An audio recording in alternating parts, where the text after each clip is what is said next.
I am in Tata Steel right now, and I'm going to be doing today's recap at the exact same spot as Magnus Carlsen played his game today. That is right, everybody. This is recap of round 11, Tata Steel Chess Masters. Let's do it. I'm going to show you the 3 best games of today's round, or at least my favorite games. So the first one I'll show you is the Giri versus Nodirbek game, as this game was super important. Giri was ranked 2nd before the game started. Nodirbek was ranked 1st, and this game could really decide who might win Tata Steel Chess Masters, because guys, we only have 3 rounds to go, well, including this one. Now there's just 2 left. So the game started d4, d5, c4, d takes c4, and Nodirbek has been having an absolutely amazing tournament. I mean, he's 18 years old from Uzbekistan. He's doing absolutely amazingly. Giri, he's playing at home. He's Dutch, really strong grandmaster, and that's why this game was really cool as well. So e4, e5, there's a queen's gambit accepted, and this is a very common way of playing against it. Knight f3, bishop b4 check, and now bishop d2. And after the exchange, Anish captures with the queen to be able to place his knight right over here on c3, where the knight will be much better placed than on d2. So e takes d4, there was an exchange of pawns in the center, and now some development, and now queen e7. And now everybody, I was so hyped when I was watching this, because I was live streaming the games live, I was commentating, and when I saw that Anish Giri with long castles, I was like, this game is going to become amazing. I was really excited about it. So we saw some opposite side castling, and now f3, defending the pawn. You may ask, why couldn't black capture the pawn instead of castling? They could, but it would become really scary to capture a pawn whilst the king is in the center, and there were some ideas of going queen e1, pinning the knight, as the queen is undefended. So Nodirbek didn't want to go for that. Instead, now he castled f3, and now c5, kicking away the knight. And now in this position, Anish decided to reroute his knight. He went knight c2 to be able to go knight e3 and knight d5 and get this fantastic knight in the center. So knight c6, bishop takes c4. Finally, Anish is getting back his pawn. It's equal material now. And bishop e6. Nodirbek is just wanting to exchange pieces, and this bishop doesn't belong anywhere else. It can't really go anywhere else. And now in this position, Anish could have chosen to go knight d5, but instead he decided to exchange. And now f takes is much better than queen takes, as if you go queen takes, probably white will be able to exchange and then try to get a knight up here to d5.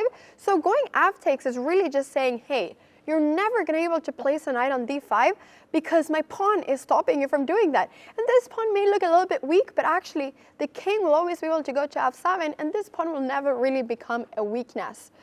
Queen d6, Anish wanted to exchange, and now rook a d8, immediately saying, hey, we can exchange, but I'm going to get the big file here. So takes, and now there was just a big exchange of a lot of pieces. King f7, b4. I mean, Anish here, he was actually really playing for the win. Like, I really, when I was watching this, you could really tell that Anish was really trying here to go for a win. He tried to put his king up, king c4, knight a4, and he is slightly better in this position, as his knights are just so much better. He has these squares d5 and f5. This knight cannot really move at any point, because then he'll be able to go knight f5 and then bring the king up. So we can really see that Anish is a lot more active here than what Nodirbek is. Now, what is the deal? Well, the deal is that Nodirbek has 2 passed pawns versus 1. So actually in pawn endgames, Nodirbek will be winning. So Anish needs to be, probably, at least in many of them, he might be winning. So Anish needs to be a little bit careful. So knight d3 was played, knight b6 check, king b5. Anish king is so strong. Knight d7, and now knight c5 check. He went for an exchange. And in this position, after g5, you could really see Anish sort of shaking his head. He really wanted to try to push with the win. He's playing with the white pieces against Nodirbek. But after g3, it became a draw. And Anish actually didn't look too happy about the draw. But this means that Nodirbek is still leading the tournament. He's on 7.5 points. Anish is on 7. And so the question became after that, how is it going to go for Magnus? What is going on with Magnus? Is Magnus going to win the tournament? Maybe might be asking, right? But here is the thing. Magnus was 1 point behind Nodirbek at the beginning of this round. He was on 6 points. And so today he was playing with the white pieces against Wesley So. And obviously, he really wanted to win. So I'm going to show you the Magnus game now. d4, everybody. Knight f6 and c4. And one could really tell that he was pushing, he was really trying to win this whole game. So e6, knight c3, bishop b4. E3 and C5. This became an Nimzo-Indian. This is actually the normal variation. Yes, guys, it's called the normal variation. It's one of the most common ways of defending against the King's Indian. Against the Nimzo-Indian. Have I been saying King's Indian? I don't really know. We're talking about the Nimzo-Indian, everybody. So it's one of the most common ways of defending against the Nimzo-Indian. So C5 was played here, now attacking the center. Knight E2, simply so that if black would capture, then Magnus can capture back with the knight. D5 and A3. Now, for Magnus to be able to win this tournament, he would need to he would need to win today and probably win a couple of games, or maybe at least win one more game and then maybe draw the last round. So he probably knew that he needed to take maybe 2.5 out of 3 to have some chances of winning. So yeah, so like I said, this game really meant a lot to him. So knight takes C3, C takes D4, E takes, D takes C4. There's a big exchange of pawns in the center. The bishop got out. Knight C6, threatening this pawn, and now bishop E3, developing and defending. And that's a really nice and solid position. White is slightly better because Magnus has a little bit more of space here. He has the bishop here. He's going to be castling soon, but it's definitely not any big advantage. So here castles and castles was played. Now B6. And now in this position, Magnus can do a lot of different stuff, but he decided to go for a big exchange of everything in the middle. So he played D5 here, exchanging basically a lot of pieces, because after pawn takes and knight takes, well, now there could be some exchanges. But actually, if Wesley So here would go knight takes D5, bishop takes D5, and bishop B7, which he pretty much has to go for, then actually after something like rook C1, Magnus would definitely have the initiative here because he would be threatening this knight. And even after something like rook C8, Magnus would just be in a really good position. After maybe something like B4, maybe can even bring the queen out to A4. So this would just be a very not to A4, but to H5 or somewhere else. So this would just be a very comfortable position for Magnus. So in this position instead, Wesley played bishop E6.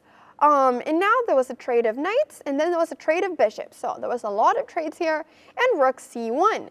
Idea being to go queen A4 and put a little bit of pressure of this knight. This is really the only weakness that black has right now in the position, because the pawn is not on B7 anymore. So these are the only weak squares that Wesley have. So rook AC8, queen A4, knight A5, and now queen F4. Now what is the idea? Well, the idea of going queen F4 is that he just simply thought that the queen was not really doing a lot over here. And he also wants to probably exchange the rooks now. So might also be setting up something like bishop E5. So he just thought the queen was better placed here. And now after a lot of trades of big pieces, H3 was played. So there would be no back rank, Magnus doesn't want to get back rank. That would be kind of terrible. So knight C6, the knight went back, A4. He's right now trying to do something in this position, right? Because in this position, this is very equal. But Magnus was really pushing for the win. He really wanted to go B4 here, and he really wanted to maybe at some point be able to go B5 and try to get the queen up. If he's able to get a queen to B8, and if he's able to really target these pawns, he might be able to get a winning position. So he's really trying to go now B4 and either B5 or A5 and try to get this A7 pawn somehow, or at least target it. So that's his plan now. So queen D7, now there's some remaneuvering. Magnus went king H2 because he couldn't go B4 here, as it would be queen check, and then his pawn would be falling on A4, so that's why he wanted to get the king out. Now queen E7, and there was a remaneuvering of the queens. He finally ended up going B3. He couldn't really go B4, so he went B3, and then H6, queen D5, just putting the queen on a really active square. And now actually Wesley decided to exchange queens. Now when Wesley went for this move, I kind of felt like, Magnus' face was kind of like, wait, what's going on? Like, do I have a chance to win?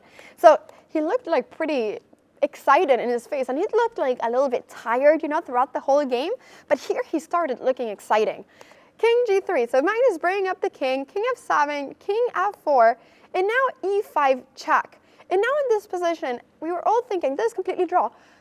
King E4, we were looking at, but Magnus went king F5. He went up with the king, and that was actually a really nice idea. And now Wesley's only move is to go H5, because otherwise, if he would do, I don't know what he could do otherwise, but let's say he would go something like king E7, then actually in this position, H4 and G4 is coming, and he's going to be able to bring the king up to G6, and it would be a losing position pretty much for Wesley. So he went for H5, which is a really good move, stopping G4, as then there would be a set of exchanges. So here Magnus went bishop d2. And now the idea is that, okay, if Wesley would go for the check, then he's able to take this pawn, which would be good for him. I mean, Magnus really wants to get a 3 versus 2 situation on this side of the board. So g6, king e4, king e6. Wesley was just playing the best moves constantly, you know, and immediately Wesley was playing really fast, and then Magnus would go on long things, and yeah, but it was actually really fascinating to see. So here he went g3. Magnus got really low on time. He was under 30 seconds at one point. His clock was ticking down 10 seconds, 9, 8. Like, people were going crazy. And then he ended up playing g3, which is a move that is not really, doesn't really decide the position that much. So b4, I'm actually just realizing that Magnus played all of these moves on this board, on this chair. Guys, I just had that realization. These were like the, you know, like this is the board, like this is everything. He was sitting and this is the position that there was here. Anyways, guys, so b4. Now bishop e1, knight up. This pawn is threatened, so he has to capture the pawn on b4. Now knight takes b3, and now Magnus went for a5. Knight went back, bishop c3, so that if the knight moves, maybe he can, you know, capture here, but knight b3 was played, and he didn't really want to capture here, because if captures, it's actually going to become a repetition with knight c5 check, and the whole vibe of Magnus was that he really wanted to push for the win, so he didn't want to draw. So bishop b4, knight back, g4 finally went for this move, and now, I mean, if Wesley doesn't go knight e2, then Magnus might actually get some good chances, because he might, you know, if the knight would go to c6 or something, he might be able to go bishop c3, put pressure on this pawn, and then maybe try to go f4 and bring the king up. That is ultimately what he's trying to do in this position. But Wesley, he didn't really allow for that. Knight e2 is a really nice move. The idea of going knight g1, threatening this pawn, forcing h4, now knight e2 back. And now it's going to be really hard to target this pawn, because there's not this h4 square, so the king will never be able to get up here, threatening this pawn. So bishop e1, knight c1, and now Magnus finally captured, bishop c3, and knight b3. This is the only good move by Wesley. I mean, Wesley is playing a fantastic game. If he would go, if he would go anywhere else, then if he would go something like knight e2, then Magnus would be able to capture this pawn. But knight b3 is a fantastic move, with the idea that if he captures, once again, there's this repetition with knight c5 check, and Magnus needs to go back and forth, because otherwise he'll lose a piece. So f4 was played, knight c5 check, king e3, knight back, and now actually there was some exchanges. I mean, the engine is saying that it's a mistake, but it's not really. This is still just a draw, and actually here, Wesley, to just simplify, sacrificed a knight for a pawn, which you may think looks a bit strange, but the idea is that, I mean, this position is never going to be winning for white, because even if Magnus was able to win this pawn, you can see that this square is a light square, and Magnus has a dark squared bishop.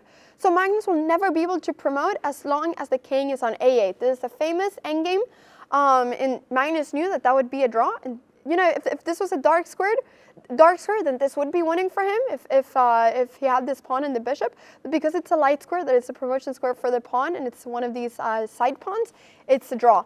So in this position, they just played a few more moves, and in this position, it became a draw, everybody. So Magnus Carlsen drew. He's right now on third position.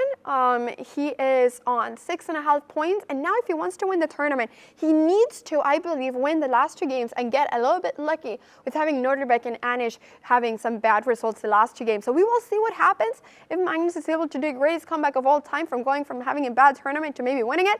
Who knows? But now, everybody, I'm going to show you the only decisive game of the whole round. There was just one decisive game, everybody, and this is it. So the game was played by Praggnanandhaa, who had the white pieces, and Parham Magsudlo, is a strong grandmaster. Both are really strong grandmasters. I actually talked a little bit to Parham on my stream after the game. But anyways, let's get started. So e4 was played, and Parham replied with c5. We got a Sicilian over here, and this actually became a Najdorf, which I used to play in the past, but then it became very theoretical, and then I started losing some games, and then I quit the Najdorf. I didn't like it after I lost 3 games in a row with it, so now I don't play it anymore. h3, the idea of this is that Praggnanandhaa was to go bishop e3, but then there's knight g4, and then the knight kicks away this bishop. So the idea of going h3, stopping the knight from coming up to g4. e5, knight f3, queen c7, and now Parham went for this crazy move, knight h2. And when I saw this move, I was like, what is going on? What is Praggnanandhaa doing? Knight h2, this is an insane move. But his idea is to go up to g4. So knight b d7, and now knight g4. That is his idea. b5, knight e3. He's trying to place his knight up here on this fantastic square on d5. And a lot of Sicilians, the whole point of the opening is just to control the d5 square as white and as black. I mean, both colors are trying to control the square. Now knight b6, a3, bishop e7. This may look like a pretty nice and calm position, but let me tell you guys, very soon, this did not become a calm position. Bishop d3, bishop e6, both are developing. Now queen f3, Praggnanandhaa is getting his queen out. And he might have ideas of going g4, bishop d2, long castle, and just go full on for the attack. So g6 was played.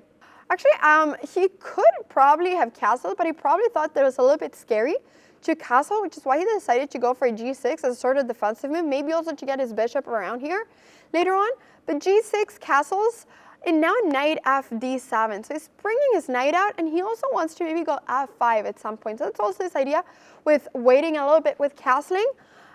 Bishop d2 is getting the bishop out, and now the knight is coming up to c5. Parham does not care about castling yet. It's not in this priority. So knight c5 is looking a little bit towards this bishop. And now Praggnanandhaa went bishop e2. He did not want to exchange the bishops, and finally castles. And now Parham is basically saying, hey, your queen is kind of weirdly placed on f3. I'm going to go f5. I'm going to open up for my rook, and where is your queen going to go? But actually in this position, everybody, Praggnanandhaa sacrificed a piece. He went knight f5. And this, everybody, was actually probably a little bit miscalculating how good his attack was. He probably thought his attack was really strong.